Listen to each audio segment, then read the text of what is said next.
Us condition any time that can burst up and patient can die any time. تو اس کی مثال آپ یوں سمجھے جیسے بلون جو بچوں کو پھونکنے کا بلون ہے, اگر کسی وجہ سے اس کی کسی ایک پارٹ میں ویکنس رہ جائے تو وہ بلون کے اوپر ایک بلون جیسا آ جاتا ہے, پتلا سا حصہ ہوتا ہے, اس کو اگر انگلی پہ لگا تو وہ پھٹ جاتا ہے, تو اس کو انیورزم کہتے ہیں, انیورزم. تو وہ ایورٹک انیورزم, ایورٹا کے اوپر انیورزم ہو گیا تھا, تو اس کو ایمرجنسی سرجری پلان کی گئی اور رات کے 12 بجے تقریباً اس کی سرجری شروع ہوئی. وہ سرجری میں وہ ایورٹا کو نکال دیتے ہیں اور بعض ہمارا پتہ وہ ایورٹک والو کے ساتھ, یا اگر ایورٹک والو اچھا ہے تو صرف ایورٹا آرٹیفیشل لگا کے چینج کرتے ہیں, دل کے اوپر کا پوری رگ چینج کرتے ہیں. It's a very big procedure, very lengthy procedure, sometimes it takes more than 12 hours, sometimes 8 hours. تو وہ it depends on the condition of the patient.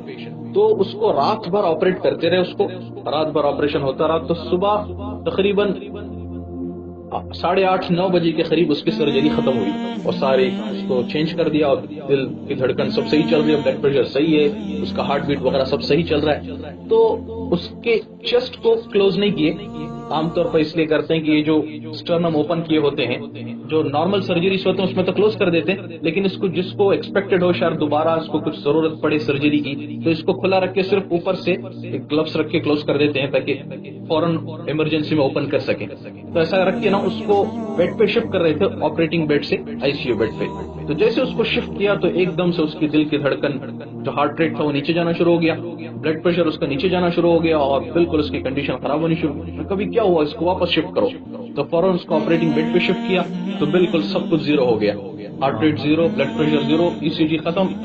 سب ایک دوسرے کا چہرہ دیکھ لیا, اس کو ہوا کیا ہے. انستھیشیا والوں سے پوچھتے, وہ بھی کہتے بھائی ہمیں بھی نہیں پتا کیا ہوا, ہم نے تو کچھ کیا بھی نہیں, کچھ ایکسٹرا ڈرگ بھی نہیں دیا, تو بالکل سب صحیح چل رہا تھا. تو پھر اس کو فوراً ڈرپس کر کے نا پھر اس کو چیسٹ کو اوپن کیا تو دیکھا دل تو بالکل سویا ہوا ہے, خاموش, دھڑکنا بھول چکا ہے دل.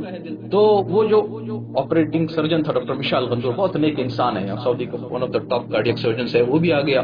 تو چونکہ پوری رات کی محنت تھی تو اس کو شاک دیتے ہیں دل کو, وہ اس کو کہتے ہیں انٹرنل ڈی پی, اسپونس جیسے ہوتے ہیں وہ ڈائریکٹ دل پہ لگا کے باہر سے اس کو شاک دیتے ہیں. تو شاک دیتے تو وہ ایسے اچھلتا تھا اور پھر سو جاتا تھا, شاک دیتے تو پھر ایک بار دھڑکتا تھا, پھر سو جاتا تھا.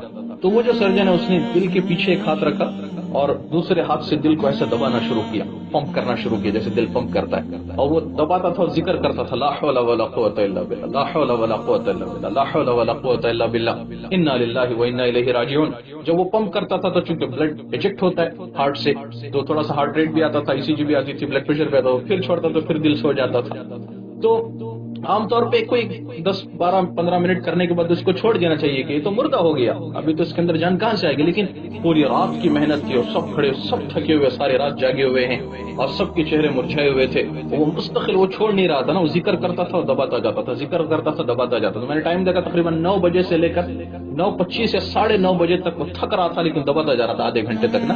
تو تقریباً 25-30 منٹ کے بعد اس کے دل کی دھڑکن شروع ہو گئی. تو جیسے دل کی دھڑکن شروع ہوئی نا تو وہ جو سرجن تھا اس کی زبان سے جو بے ساختہ جو بول نکلا وہ میں سنانا تھا, بے ساختہ بالکل. جیسے دل کی دھڑکن شروع ہوئی اس نے کہا قل الروح من امر ربی, قل الروح من امر ربی, ان سے کہو یہ روح ہے, یہ اللہ کا امر ہے. شوف هذا روح, اس نے ہم سے کہا دیکھو یہ ہے روح جو اللہ تعالیٰ ڈالتا ہے.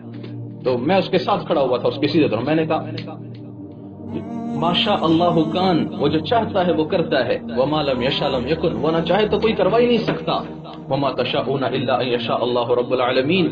اور میں نے دوسری آیت پڑھی یخرج الحی من المیت ویخرج المیت من الحی, وہ زندے میں سے مردے کو نکالتا ہے, مردے میں سے زندے کو نکالتا ہے. تو ہمارے سامنے وہ مصر کا سرجن کھڑا تھا ڈاکٹر یحاب, اس نے کہا ان اللہ علی کل شیء قدیر, تو بے شک اللہ ہر چیز پہ قدرت رکھتا ہے.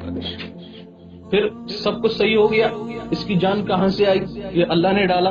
پھر اس کو واپس شفٹ کیا آئی سی یو میں, 2 دن کے بعد واپس لے کے آئے, اس کا چیسٹ کلوز کر دیا, پھر واپس شفٹ کیا, وہ چلنے لگا, وہ پھرنے لگا, وہ صحیح ہو کے فلائٹ میں بیٹھ کے اڑ کے چلا گیا ترکی. تو یہ کیسے ہوا, یہ اللہ کی قدرت سے ہوا. تو یہ 2 ڈفرینٹ چیزیں ہیں, ایک روح ہے ایک جسم ہے. روح کو بھی طاقت پہنچانے کی ضرورت ہے, جسم کو بھی طاقت پہنچانے کی ضرورت ہے. جسم کو اگر ہم نے اچھی سے اچھی غذا دی, دل اگر بیمار ہو گیا تو ناکامی کی زندگی ہے. حضرت عبداللہ بن مسعود رضی اللہ تعالیٰ عنہ کا فرمان ہے لو صحت ابدامکم, اگر تمہارے بدن ہیلتھی ہو گئے, you took a very nutritious food, you took all the proteins, you went to gym, you made a very good body, very muscular, very masculine, very attractive, صحت مند جسم, لو صحت ابدانکم ومرضت قلوبکم، لیکن اگر دل تمہارے بیمار ہو گئے لکنتم اہون علی اللہ من الجعلان، تو تم اللہ کی نظر میں گندگی کے کیڑوں سے بھی زیادہ حقیر ہو جاؤ. بلکہ جسم مضبوط ہو گیا، دل بیمار ہو گیا. دل کی بیماری سے مراد یہاں کورونری ہارٹ ڈیزیز نہیں ہے، دل کی بیماری سے مراد والو کا پرابلم نہیں ہے، دل کی بیماری سے مراد دل کا اللہ کو نہ چاہنا، دل کا اللہ کے نبی صلی اللہ علیہ وسلم کی محبتوں سے خالی ہو جانا، سارے دل کی رگوں میں دنیا کی محبتوں کا بھر جانا. ساری رگوں میں کہیں کار کی محبت بیٹھی ہے، کہیں بنگلے کی، کہیں گاڑی کی، کہیں ریال کی، کہیں پیسے کی، مٹیریل اٹھتے بیٹھتے جاگتے سوتے اٹھ سب کچھ پورے دل کی رگیں بلاک ہو گئی دنیا کی محبت سے. تو یہ وہ بیماری جس کے بارے میں ہمارے اگر یہ دل بیمار ہو گیا تو پھر اللہ کی نظر میں اتنے حقیر ہو جاؤ گے. تو ہر بیماری کا کوئی ڈائگنوسس ہوتا ہے نا، جس سے پتہ لگتا ہے کہ بیماری ہے کہ نہیں ہے. ان کا احسان انہوں نے ڈائگنوسس بھی بتا دیا. فاطلب قلبک عند ثلاثه مواطن، تیرا دل بیمار ہے کہ ٹھیک ہے 3 جگہ دیکھو. انہوں نے کہا 3 جگہ دیکھو. پہلی چیز عند سماع القرآن، دیکھو کہ تمہارا دل قرآن میں لگتا ہے کہ نہیں لگتا. قرآن پڑھنے میں، قرآن سننے میں، قرآن سیکھنے میں، قرآن سمجھنے میں تمہارا دل لگتا ہے کہ نہیں لگتا.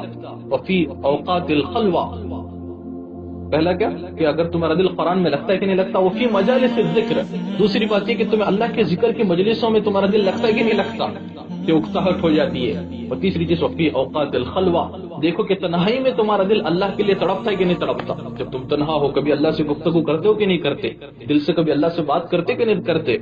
فَإِن لَّمْ تَجِدْهُ فِي هَٰذِهِ الْمَوَاطِنِ، اگر تیرا دل قرآن میں نہ لگے اور اللہ کے ذکر کی مجلسوں میں نہ لگے اور تنہائی میں اللہ کی یاد میں نہ لگے، فَاسْأَلِ اللَّهِ أَن يَمُنَّ عَلَيْكَ بِقَلْبٍ فَإِنَّهُ لَا قَلْبَ لَهُ، تو مانگ اللہ سے کہ اللہ تجھے دل عطا کرے، تیرا دل مر چکا ہے.